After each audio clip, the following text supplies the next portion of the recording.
Alright, continuing on with my DS collection. Got a few other games here I'm going to show you guys today. We have Chrono Trigger here. It's still factory seal. I've already played the game a number of times. I own it on my Super Nintendo and the PS1. Definitely one of the best RPGs I've ever played. If you have not played Chrono Trigger yet, definitely recommend you picking this one up. It is a classic. Definitely get your hands on this, and it runs pretty cheap on the DS. You can get it anywhere between $15–20. Next on my list is Animal Crossing DS. I wasted a lot of time in high school playing this game with a few of my friends, collecting all the various fruits and all that stuff in the game. We used to play it instead of playing gym. We would all just stay in the room and just play Animal Crossing all day. Really great game. Definitely if you're trying to get people into video games, especially the female crowd, they tend to really gravitate towards games like this. It's a lot like The Sims. Has the cutesy, Nintendo feel to it. Next we have Shin Megami Tensei Devil Survivor. This is a strategy role-playing game. It's a really awesome game. They actually just remade this for the 3DS. This one came out in '09 for the DS. I have not beaten the game. I played it for about 15 to 20 hours. It's a really good game, really challenging game. If you're looking for a game that will challenge you, this is definitely one to pick up. It has a really cool monster fusion system. You can fuse monsters, and you can go to like an auction house and purchase some monsters and stuff like that. So it definitely has a lot of replay value to it. For that, we have New Super Mario Bros. Definitely, typical Mario platformer here. It pays homage to the older games like on the Nintendo, Super Nintendo. Definitely a really fun game. Has some multiplayer features as well that you guys can play on single card, which is pretty cool. Then we have Mario Kart. Now I'm gonna have to say, in my opinion, it's not the best DS game, but I definitely think out of all the DS games, this game is the most fun to play with friends. I used to play this in high school a lot as well. In lunch, we used to all sit at a table and play, and then they decided to separate us because we all had our DSs out, so we all just split up in the lunchroom, sat at different tables, and still played. Definitely a great racer. Unfortunately, the whole snaking issue kind of kills it for me, so I can't really play it online. Either you're going to run into someone who snakes, and if you do run into someone who snakes and you can manage to beat them without snaking, they'll usually just drop on you anyways.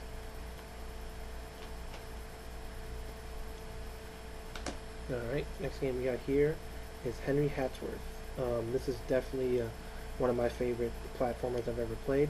It's made by a company called Dreamrift. Basically, it's a platformer and a puzzle game all in one. On the top screen, you're controlling Henry as a platformer. It kind of has like a little, I guess you could say, like a beat 'em up thing to it as well, because you can get into fights with your enemies and do combos and stuff like that. And on the bottom screen, it's a puzzler. So you have to complete the puzzle to move along in the top of the game. If you don't, the blocks on the bottom of the screen will drop on you from the top. So it's definitely something you have to manage. You have to manage most screens, and they do it really well. Another game that was made by the same creators as Henry Hatsworth, Dreamlift, is Monster Tale. Now this game is also a platformer in the same vein as Henry Hatsworth.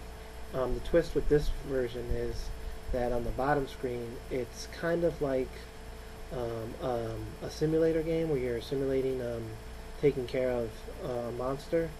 I guess you could say like in the vein of Pokemon. Definitely not as deep as Pokemon. You can choose which there's like a tree leveling system for the monster, and you can choose which path he goes. There's certain elements he can change into and stuff like that. Definitely a really fun platformer. Recommend picking up Henry Hatsworth and this game. They're definitely one of those sleeper hit kind of games. Definitely recommend picking these up. next game would be WarioWare Touched. This is a lot of fun. Just a bunch of mini games. No really other way to describe it. Wacky mini games. A lot of fun. Something you can pick up and play for a few minutes and have a good time.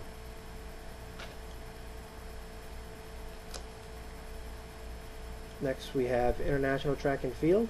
Haven't had a chance to play this yet. I actually just picked this up a few days ago.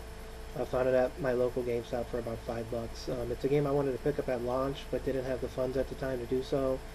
Kind of went on the back burner, ran into it again, decided to pick it up. I'll definitely try to get into it maybe sometime this weekend.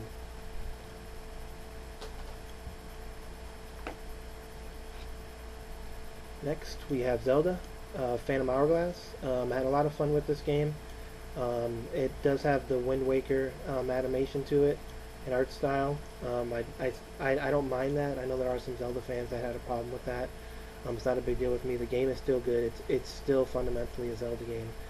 It works really well with the stylus controls. So if you're looking for an adventure title on the DS, I definitely recommend picking this up. Or you can pick up the newer one, Spirit Tracks. I haven't played too much of this. Got this for Christmas last year. I actually put like an hour or two into it.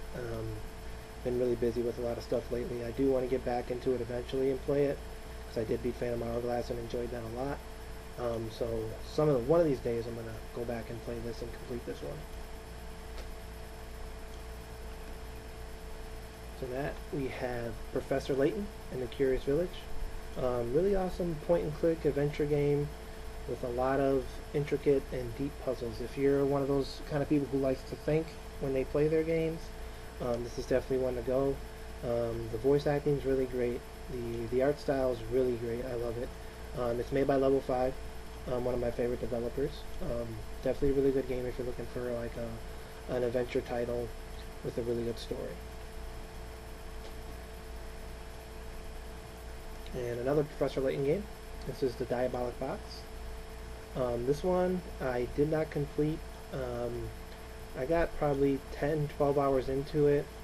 I got stuck on one of those challenging puzzles, and for some reason I stopped playing. I think I picked up something else and kind of got put on the back burner again. I seem to be doing that a lot lately. But it's in the same vein as the first one. Really awesome story, good voice acting, good animation. So if you like the first one, then you'll definitely like this. But if you weren't a fan of the first one, this isn't going to change your mind. Alright, and now we have Pokemon Pearl. I really got into Pokemon a few years back with Fire Red. Started playing the game competitively, and if anyone out there has played Pokemon competitively, you know how much of a time sink that can be. With the whole effort values and IVs and breeding to get the right move types and all that stuff. I put a lot of time into Pokemon Pearl, but I also play fighting games competitively, so I couldn't really balance both of them. So I kind of stopped playing Pearl too much. And then I tried to get back into it with Pokemon Black Edition. I thought I would be able to, pick up right where I left off with Pearl, doing the whole effort value training and all that. But after I got to about the 4th or 5th gym badge, just realized that it just wasn't as fun as it used to be a few years ago. So I haven't really beaten this one. I do want to complete it just to complete the game. Definitely not going to train like I did with Pearl or Fire Red. That's just way too much time. Next we have Super Dodgeball. I just picked this up this weekend. It was another one of those games that I wanted to get at launch, but there was other things I had over this. Found this at a GameStop for about $4. Couldn't pass up that deal. Want to get into it probably this weekend. Definitely something fun, you can play every once in a while. If you're a fan of the Kunio-kun games like River City Ransom, then just the artwork alone will probably interest you in this title. Alright, after that we have M&M Kart Racer. Now, I've never played this game. I used to be an employee at CVS Pharmacy, and they had this game for clearance for $1, so I picked it up. Now we have Dragon Quest IX. Me and a few of my friends picked this up. I probably got about 30 hours into it. Enjoyed it. I think the multiplayer aspect's a lot of fun.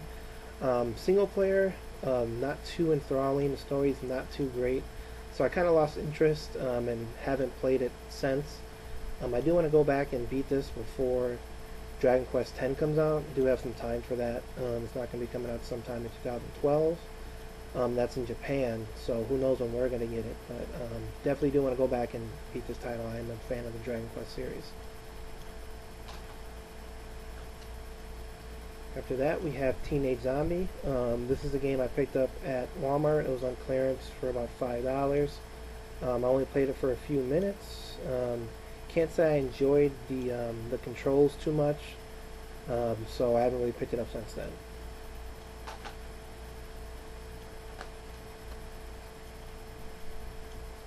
Next, we have another Dragon Quest title. This is Dragon Quest V. No, 4. Sorry, 4. Have not played this one. I did purchase this around the same time I purchased Chrono Trigger from the Hollywood Video Store. They were having a clearance sale because they were going out of business. So got this one pretty cheap. I do want to play this one. Just not sure when I'm going to be able to get around to that. Next, we have another Dragon Quest game. This is Dragon Quest Monster Joker. If you ever played any of the Dragon Quest Monster games, they're a lot like Pokemon. They actually started the whole breeding before Pokemon did with the Game Boy Color versions. This game is pretty fun. I played this for about 40 hours. Got a lot of fun out of it. Never beat it. Definitely something I do want to go back and beat, but that's going to have to be at another time. Next, we have Bomberman DS. This is a really awesome game, especially if you have a girlfriend who's not really into video games too much but wants to play something with you. This is a lot of fun, really easy to pick up and play. Me and my girlfriend played this game a whole lot. If you like Bomberman, then definitely recommend trying to hunt this one down. It's not too easy to find. It was one of the earlier titles for the DS, but I'm sure if you did some searching online, you could probably get your hands on it. Then I have Bust-A-Move DS. I actually bought this game for my girlfriend. She's a big Bust-A-Move fan. So I haven't played it too much. She's the one who really played it when I first got it. It's general Bust-A-Move. If you played it before, you know how it works. Puzzle game. You have to shoot colored balls at the top of the screen and match 3 of a pair to knock down those columns. After that, we have Dragon Quest Rocket Slime. This is a platformer game with some role-playing elements a little bit, and a little bit of some other elements as well. Definitely a fun game. Enjoyed it a lot. I didn't really play it too much, but it is a cutesy game. If you're a fan of Dragon Quest and you're a fan of the Dragon Quest lore, then you'll definitely like this one. Next, we have Meteos. It's another puzzle game. Kind of like Tetris, but it's like a mix of Tetris and I would probably say Puzzle Fighter, because you send your blocks over to your opponent's side. Me and my girlfriend played this one a whole lot on the DS, and she beat me a whole lot in it. Not too good at puzzle games. That seems to be her foray. But if you're looking for a good puzzler that you can play with somebody, definitely pick this one up. And lastly, another game with a horrible GameStop sticker on it is Rondo of Swords. Didn't play this one too much. It's a strategy RPG with a little twist. I only played it a little bit, so I don't really understand how that twist works too much, but basically, let's say you have 2 enemies that are in a line. You attack and you go through both of them. So that's the kind of twist that it has, but I haven't really played it too much to get too deep into it. I'm seeing that this video has gone a little bit longer than the other one, but that is my entire DS collection. If you like what you see or have any suggestions of games that I should pick up, definitely let me know. All comments are welcome. I plan on doing some more of these with some of my other games, so hopefully I see you guys soon.